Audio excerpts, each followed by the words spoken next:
Hey y'all, we recorded these episodes in 2022. Since then, 2 of the people we interviewed have launched campaigns for office. The Current is nonpartisan and does not endorse candidates. We decided to keep these interviews because of the perspectives they represent. Thanks. All politics is local, as the saying goes.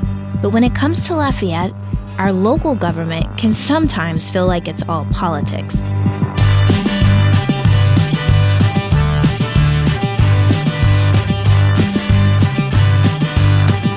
I'm Marie Elizabeth Oliver for The Current, and this is the 3rd and final episode of Lafayette 101. Is Lafayette better together?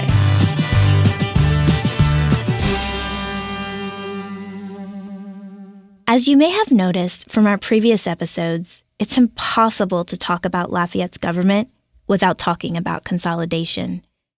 Maybe you're in the if it ain't broke, don't fix it camp, or you don't think we need any more government than we already have. Maybe, like Will Teely and Kenneth Boudreau, you think the city of Lafayette deserves more autonomy. Maybe you're like me before I started reporting this, and for whatever reason, have found yourself tuning out of the consolidation-deconsolidation debate. Let's explore both sides of this issue and more about how we got here in the first place.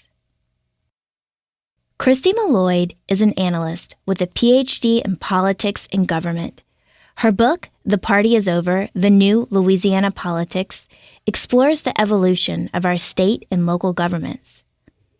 She says consolidation is a phenomenon that took off in the 1970s and 80s in the private sector, when the pressures of the time forced businesses to look for new ways to cut costs.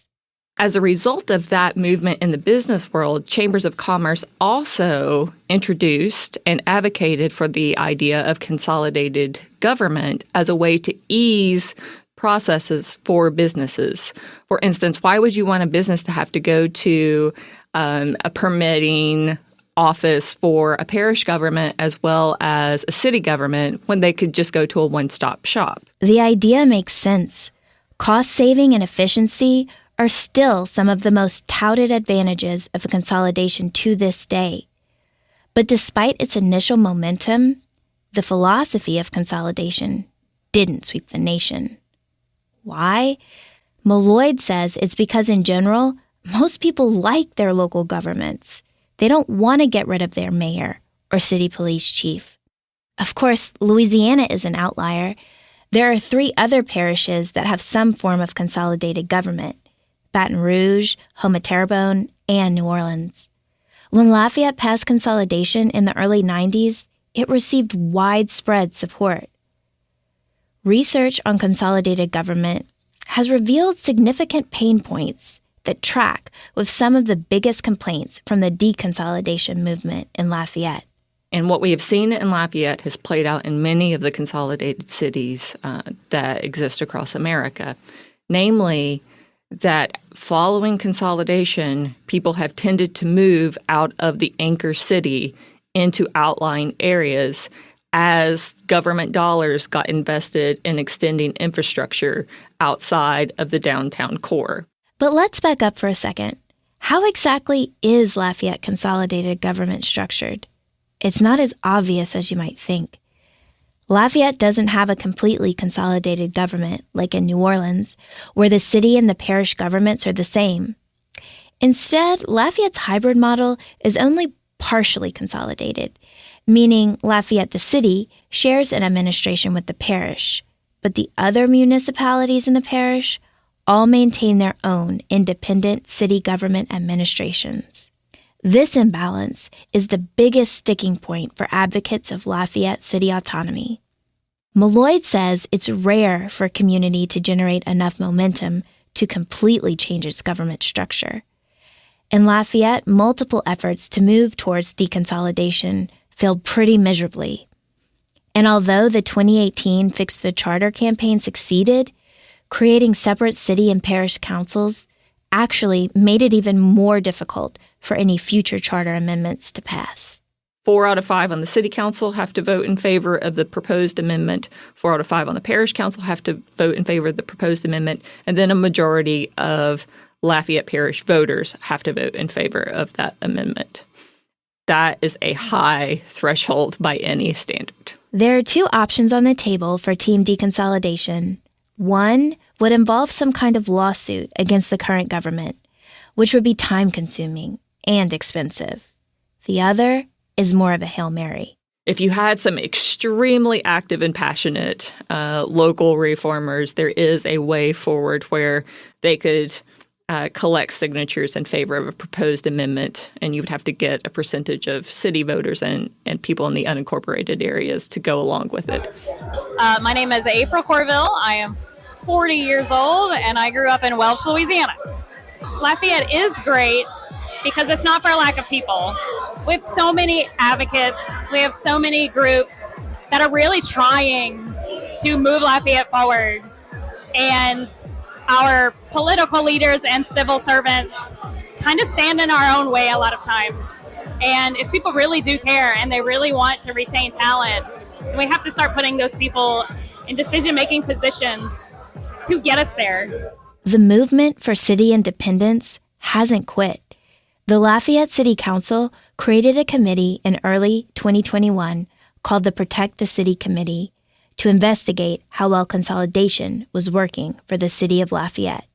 The committee released its recommendations in the summer of 2021. Jan Swift, a former city parish attorney and deputy secretary of state, says volunteering for the committee changed her perspective on consolidation. The biggest thing was not any of the numbers or any of the arguments. It was that I had been asleep. I feel like I woke up. People try to frame the issue and they try to reframe it, but none of us are looking at the actual picture. And that's what became clear for me. It was just as clear as day that no one meant for this to happen. The final report from the Protect the City Committee argues the best thing for the city of Lafayette would be to split up consolidated government.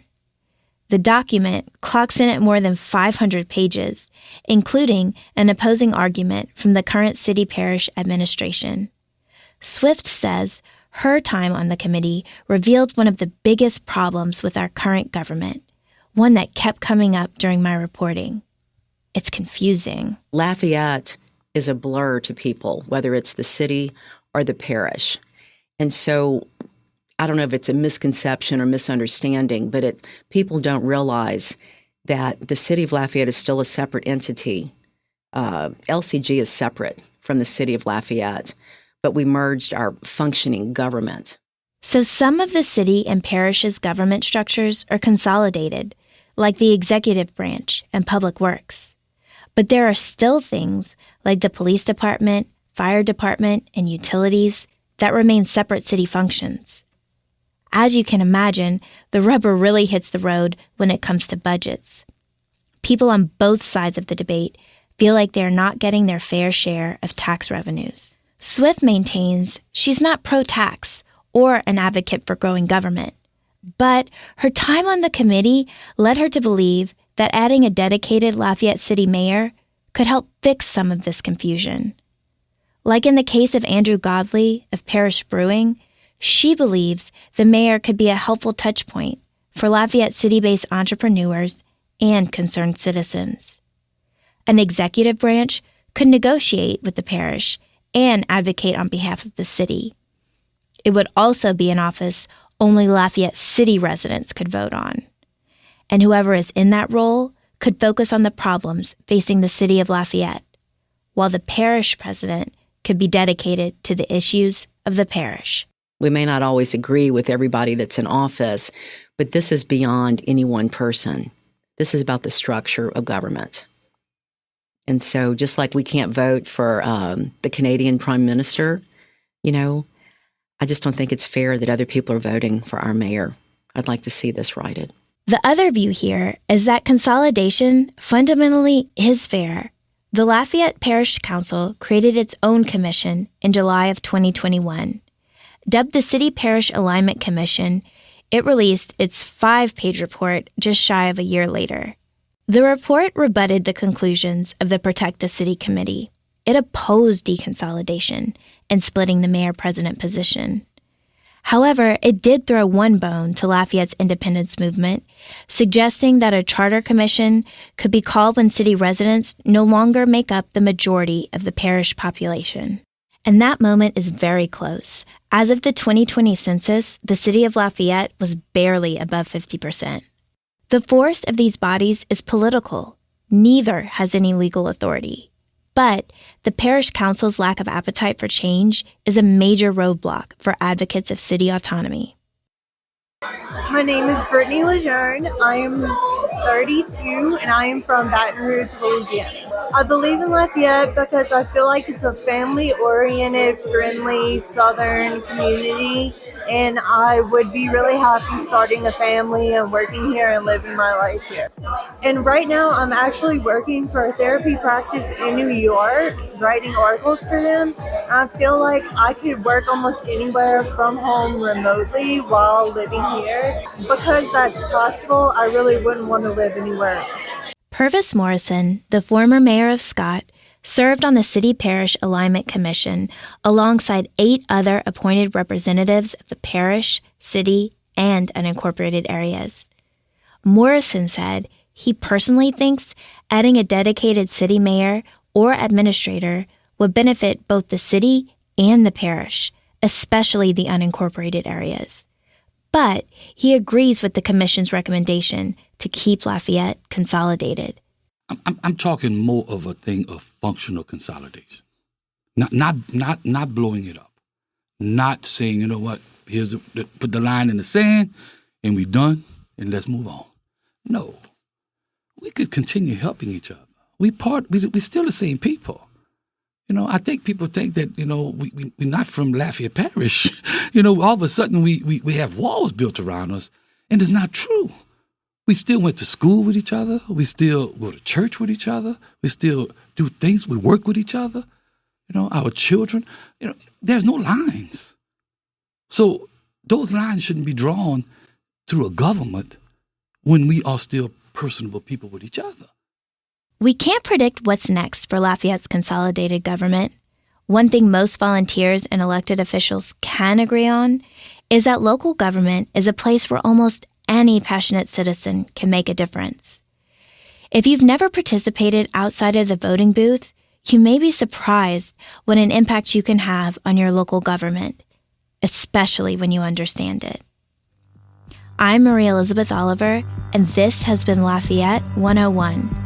Is Lafayette better together? Lafayette 101 is a production of the Current Media Incorporated. Our theme music is by Lost Bayou Ramblers. The show was mixed and edited by Aaron Thomas. A special thanks to our media partners, KRVS 88.7 FM and AOC Community Media. You can read a transcript of this and previous episodes, as well as more how-to guides and reporting at thecurrentla.com.